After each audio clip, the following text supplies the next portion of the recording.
السلام علیکم ورحمۃ اللہ وبرکاتہ۔ بسم اللہ الرحمن الرحیم۔ قال النبی صلی اللہ علیہ وسلم انا خاتم النبیین لا نبی بعدی او کما قال علیہ الصلاۃ والسلام۔ النصیحہ قرآن و سنت اکیڈمی کی طرف سے آن لائن ختم نبوت کورس کی 18ویں نشست ہے۔ محترم سامعین، گزشتہ نشستوں میں ہم نے جھوٹے مدعیان نبوت یعنی اسود عنسی، مسلمہ کذاب، طلحہ اسدی اور حارث دمشقی کے کچھ مختصر احوال اور ان کے انجام کا ذکر کیا تھا۔ چنانچہ آج بھی دو جھوٹے نبی اور ان کے انجام کا ذکر کریں گے تاکہ ہمیں معلوم ہو سکے کہ حضور خاتم النبیین صلی اللہ علیہ وسلم اور حضرات صحابہ کرام رضوان اللہ علیہ اجمعین اور بعد کے مسلمانوں نے ہر دور کے نبوت کے جھوٹے مدعیوں کے ساتھ کیسا طرز اور سلوک اختیار کیا۔ نمبر 1، مغیرہ بن سعید العجلی۔ محترم سامعین، مغیرہ بن سعید العجلی فرقہ مغیریہ کا بانی ہے جو غالی رافضیوں کا ایک گروہ تھا۔ یہ شخص ہشام بن عبد الملک کی طرف سے کوفہ کے والی عبداللہ قصری کا آزاد کردہ غلام تھا۔ اس شخص نے نبوت کا دعویٰ کیا اور کہتا تھا کہ میں اسم اعظم جانتا ہوں اور اس کی مدد سے مردوں کو زندہ کر سکتا ہوں، لشکروں کو شکست دے سکتا ہوں، نیز یہ کہ اگر قوم عاد اور قوم سمود کے زمانے کے لوگوں کو بھی زندہ کرنا چاہوں تو کر سکتا ہوں۔ چنانچہ یہ شخص جادوگری اور طلسمات کے اندر بڑا ماہر تھا اور جادو کے ذریعے سے یہ تمام کام سر انجام دیتا تھا۔ بعض اوقات قبرستان میں جا کر کچھ جادوئی کلمات پڑھتا تو ٹڈیوں کی شکل کے چھوٹے چھوٹے جانور قبروں پر اڑتے دکھائی دیتے۔ الغرض اس کو جادو اور سحر میں کامل دسترس تھی۔ اسی طرح طلسمات کا مشاہدہ کروا کر لوگوں کو اپنا گرویدہ بنا لیا تھا اور دن بدن دعوی نبوت میں پختہ اور مضبوط ہوتا جا رہا تھا اور آگے بڑھ رہا تھا۔ جب خلیفہ ہشام بن عبد الملک کی طرف سے والی عراق خالد بن عبداللہ قصری کو پتہ چلا کہ مغیرہ نے نبوت کا دعویٰ کیا ہے تو اس نے سن 119 ہجری میں اس کو گرفتار کرنے کا حکم دیا۔ مغیرہ کو گرفتار کیا گیا۔ مغیرہ خالد کے سامنے پیش ہوا۔ خالد نے پوچھا کہ تو کس چیز کا دعوے دار ہے؟ اس نے اقرار کیا کہ میں اللہ کا نبی ہوں۔ چنانچہ خالد نے جوش اور غصے میں آ کر اس کو سزا دی، یعنی لکڑیوں کا گٹھا منگوایا اور اس کے ساتھ ہی اس کو باندھ کر اس پر تیل چھڑک دیا اور اس شخص کو زندہ جلا دیا۔ یوں ایک مدعی نبوت اپنے انجام کو پہنچا۔ محترم سامعین، یہ تھا اس شخص کا حال جو کہ مدعی نبوت تھا۔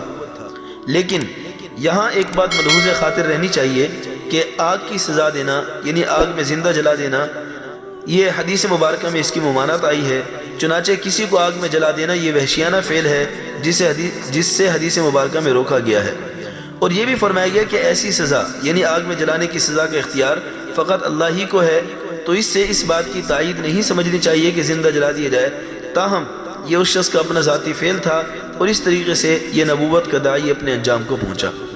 نمبر 2، بیان بن سمعان۔ جی ہاں، بیان بن سمعان یہ شخص بھی نبوت کا دعوے دار تھا اور ہندوؤں کی طرح اس کا دعویٰ تھا کہ میرے جسم میں خدا کی روح حلول کر گئی ہے، یعنی خدا کی روح میرے جسم میں آ گئی ہے، نعوذ باللہ۔ اسی طریقے سے یہ بھی کہتا تھا کہ میں اسم اعظم جانتا ہوں اور اس کے ذریعے سے میں زہرہ ستارے کو بلا لیتا ہوں، اور اس کے جو ماننے والے اور جو اس کے مرید تھے وہ اس کو اپنا اوتار مانتے تھے، جس طرح ہندو رام چندر جی، کرشن جی کو اپنا اوتار مانتے ہیں۔ یہ شخص قرآن پاک کی ایسی عجیب و غریب تعبیرات کیا کرتا جیسے ہمارے زمانے میں قادیان کے خود ساختہ نبی نے کی ہیں، اور اس کے ماننے والے کہتے تھے کہ جو قرآن مجید کی آیت ہے اعوذ باللہ من الشیطان الرجیم ھذا بیان للناس وہدی وموعظۃ للمتقین، کہتے تھے کہ یہاں پر بیان سے مراد یہی بیان بن سمعان ہے، نعوذ باللہ۔ اور وہ خود بھی کہتا تھا انا البیان وانا الہدی والموعظہ، یعنی اس آیت مبارکہ کے اندر جو ذکر کیا گیا وہ میں ہی بیان ہوں اور میں ہی ہدایت اور موعظت ہوں۔ اور اس شخص نے بڑی جرأت کی کہ اس زمانے کے جو بہت بڑے بزرگ شخصیت تھی امام محمد باقر رحمۃ اللہ علیہ، ان کو بھی اس نے اپنی نبوت کی طرف بلایا تھا۔ چنانچہ اس نے خط آدمی کے نام روانہ کیا جس کا نام عمر بن عفیف تھا، اور اس کو قاصد بنا کر یہ خط اس کے ہاتھ امام باقر رحمۃ اللہ علیہ کی طرف روانہ کیا۔ اس خط میں لکھا تھا اسلم تسلم وترتقی، یعنی تم میری نبوت پر ایمان لے آؤ تو ترقی کرو گے اور محفوظ رہو گے۔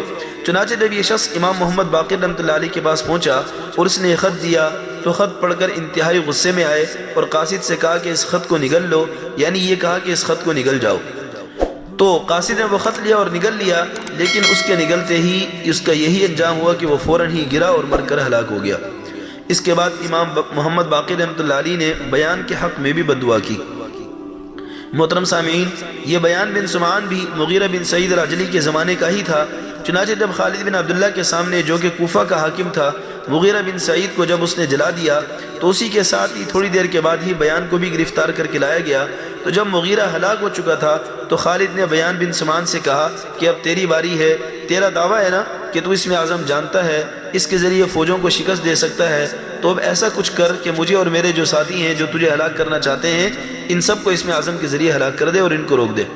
مگر چونکہ وہ جھوٹا تھا، سچا تو تھا نہیں، اس لیے کچھ ایسا نہ کر سکا، اور خالد نے مغیرہ کی طرح اس شخص کو بھی زندہ جلا دیا، اور یوں یہ بیان بن سمان نابی جو نبوت کا داعی تھا وہ اپنے انجام کو پہنچا۔ محترم سامعین، اس نشست کے اندر ہم نے دو جھوٹے نبیوں کا تذکرہ کیا، ایک کا نام ہے مغیرہ بن سعید عجلی اور دوسرے کا نام ہے بیان بن سمان۔ یہ دونوں کے دونوں جھوٹے نبی اپنے انجام کو پہنچے ہیں، تو اس سے ہمیں یہ سبق ملتا ہے کہ حضور صلی اللہ علیہ وسلم کے بعد عام مسلمانوں کے دور میں بھی جب کسی شخص نے نبوت کا دعویٰ کیا تو وقت کی حکومت کی طرف سے یہ کام کیا گیا اور ان کو پکڑ کر واصل جہنم کر دیا گیا۔ آئندہ نشست میں بھی انشاءاللہ دو جھوٹے نبوت کے دعوے داروں کے احوال اور ان کے انجام کا ذکر کیا جائے گا۔ اللہ رب العزت ہمیں عقیدہ ختم نبوت کو سمجھنے اور اس کو پھیلانے کی توفیق عطا فرمائے، اور روز محشر حضور خاتم النبیین صلی اللہ علیہ وسلم کے دست مبارک سے جام کوثر و شفاعت نصیب فرمائے۔ السلام علیکم ورحمۃ اللہ وبرکاتہ۔